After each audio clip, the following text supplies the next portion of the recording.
Welcome back to Riley Everyday as we continue our countdown through the top 5 storylines for the ACC this upcoming season. And checking in at number 2 is my team, the North Carolina Tar Heels. UNC spent north of $14 million on its roster this year, but will it be enough to get head coach Hubert Davis back on track? Let's get into it. So as we observe the state of UNC hoops, it's clear that Hubert Davis enters a critical 5th season at the helm. His resume thus far has been a mixed bag, with the high of the national runner-up season in 2022 to the year where they got the 1 seed and won the ACC regular season in 2024, but those have been paired with a missed tournament in 2023 and this past campaign where they snuck into the first 4 and got bounced in the first round.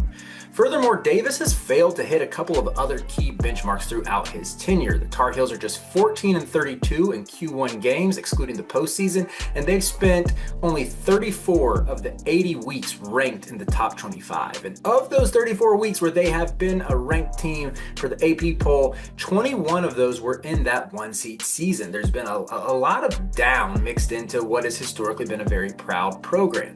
And now, with talks of the hot seat growing louder over the past year, Davis needs his team to live up to its price tag. There's a path for them to do it, but there are several wild cards in play.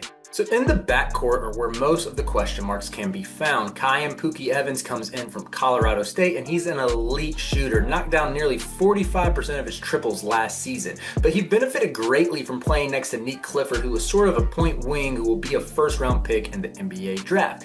This upcoming year will be the first time that Evans has been asked to handle lead guard responsibilities, so there's a bit of a gamble there, and I'm very curious to see how he looks outside of Nico Medved's motion scheme.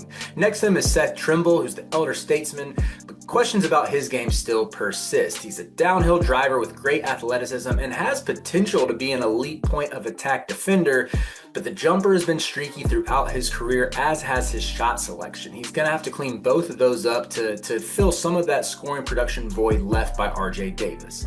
Now, the highest upside piece in the backcourt / on the perimeter is Montenegrin wing Luca Bogavots. Bogavots averaged over 14 a night in the ABA, a very, very good league that featured the likes of Nikola Jokic and Ivica Zubac before they came over to the NBA. Shot 40% from 3 on a night-to-night basis. The dude is an absolute flamethrower with really good handles. I think his production is going to translate immediately, and I think the best outcome for UNC, the one where it hits its ceiling, is when it becomes Bogavots' team, and he's given some of that freedom that guys like RJ Davis and Caleb Love had under Hubert to succeed.